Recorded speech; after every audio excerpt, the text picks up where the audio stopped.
السلام علیکم۔ آج کی کہانی جو ہونے والی ہے بہت ہی زیادہ دل دہلا دینے والی ہے، کیونکہ اس میں دو بھائیوں نے مل بہن کے شوہر کو قتل کرنے کے بعد انہوں نے اس کو بائک سمیت ایک ندی میں پھینک دیا تاکہ ثبوت نہ مل سکے۔ ان دو بھائیوں میں سے ایک کا نام شہباز عرف صابی، یہ ایک سنوکر کا کلب چلاتا تھا، اور ایک دوسرا تھا وہ مزدوری کرتا تھا، ساتھ میں رکشہ بھی چلاتا۔ دوسرے بھائی کا نام ساجد تھا، اور جو کہ مزدوری بھی کرتا تھا اور ساتھ میں رکشہ بھی چلاتا تھا تاکہ اپنے گھر والوں کا پیٹ پال سکے۔ لیکن اچانک ایسا کیا ہو گیا کہ ان دونوں کو جیلوں کی سلاخوں کے پیچھے جانا پڑا اور ہمیشہ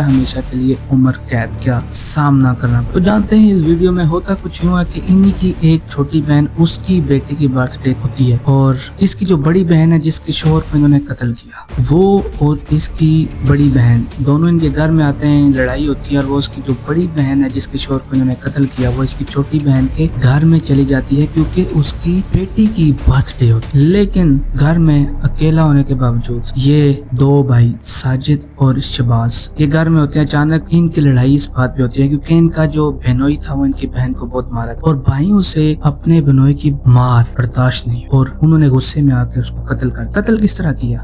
مرڈر اس کا یوں ہوتا ہے کہ برتھ ڈے پہ اس کی بہن چھوٹی والی، اس کی بیٹی کی جو برتھ، اور جس کے شوہر کو انہوں نے قتل کیا وہ بہن برتھ ڈے پہ منانے کے لیے ان کے گھر گئے۔ پہلے وہ دونوں میاں بیوی ان کے گھر میں آتے ہیں، یعنی ساجد اور شہباز کے گھر پر، اور اچانک ان کی اس بات پہ لڑائی ہوتی ہے کہ وہ ان کی بہن کو کیوں مارتا ہے، اور اسی بات پہ آ کر وہ غصے ہو جاتا ہے اور وہ بڑے بھائی پر یعنی ساجد کے اوپر دھپڑ کا وار کرتا ہے۔ دھپڑ کا وار کرتے ساتھ ہی دونوں بھائیوں نے اس کو پکڑ لیا، ان میں سے ایک جاتا ہے اور بکری کی گلے میں سے رسی نکال کر اس کے گردن میں ڈالتا ہے۔ اس کی گردن میں ڈالنے کے بعد اچانک سے دباتے ہیں تو اس کی موت ہو جاتی، اور اسی چیز کو چھپانے کے لیے انہوں نے اس کی لاش کو چرپائی کے نیچے ڈال دی۔ اور جب برتھ ڈے سے اس کی بہن واپس آئی تو انہوں نے اس کی بہن کو پہلے تو اعتماد میں لینے سے انکار کر دیا، کہیں یہ انہی کے خلاف نہ ہو جائے، لیکن اب بہن نے دونوں بھائیوں کو بھی تو بچانا تھا۔ پہلے تو وہ روئی چیخی اور ان کو گالی گلوچ دینے لگی کہ آخر جو بھی تھا تو اس کا ہسبینڈ، انہوں نے اس کو قتل کیوں کیا؟ آخر بہن نے اپنے دونوں بھائیوں کو بچانے کے لیے کیس کو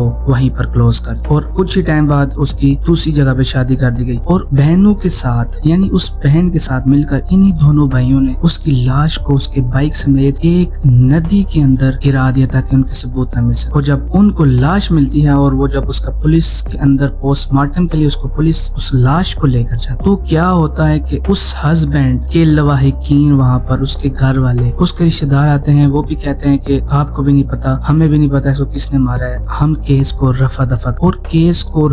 کر دیا جائے۔ 1.5 سال تک یہ کیس یہیں پر ہی رہتا، اور اچانک ایک دن پولیس آتی ہے۔ شہباز جو کہ سنوکر